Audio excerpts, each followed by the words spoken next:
It's a pleasure seeing you again. Sir, thank you for being on the program. Your reaction? My reaction is that this is a rare occasion where we saw the justice system be on the right side of history. Obviously, police brutality and the police treatment against Black Americans has not been in favor of Black Americans when we come to a point of having a trial and an ultimate decision made during a verdict. So I thought that this was sort of a foundational decision and a foundational verdict where we actually saw the justice system on the right side of history. And hopefully this is something that we can build upon going forward, as we still have a whole lot more of injustices against Black Americans to atone for. And obviously we want to see the direction change going forward so that we can see more instances like this where force, unnecessary force and ultimately murder is involved when it comes to Black Americans at the hands of the police. Yeah, no doubt. Amnesty International USA called for the shrinking of the size and scope of law enforcement in daily life and the demilitarization of law enforcement. Do you think that could contribute positively to, I suppose, relaxing day-to-day tensions in the U.S.?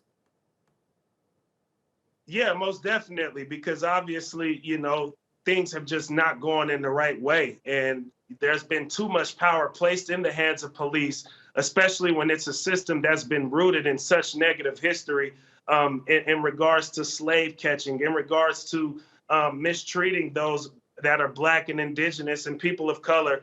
And so right now we're at a time period where we're saying, hey, let's look for alternative options rather than the militarization of the police so that we can get a more trustworthy relationship between that of police and civilians, between that of the justice system and the overall political system when it comes to civilians in America. So I think, like I said, this is a step in the right direction. And the demilitarization of the police, I think, is very important in regards to regaining trust from those of us that live here in America and have far too long been triggered and traumatized by the mistreatment at the hands of the police. DeVon, a personal question to you. Do you feel safe? Say it one more time, please. Do you feel safe in the U.S.? I mean, not in regards to my interactions with the police, no. I understand that they have a role here in America, but I mean, just the simple interaction where maybe I'm getting pulled over by the police officer, or even just the sight of police, certainly sort of makes my heart drop to my stomach and, makes me feel as if this could be the end of my life whenever I do have an interaction with them or when I do see a police officer in sight. So no, I do not feel safe. And I do feel like we have a long way to go for me to feel safe as a Black American so that, we can all come together and really just have a trust in each other and ultimately try to make society better for all. But as of right now, my answer would be absolutely not. What kind of responses have you been getting on the verdict from your readers on Street Roots, DeVon?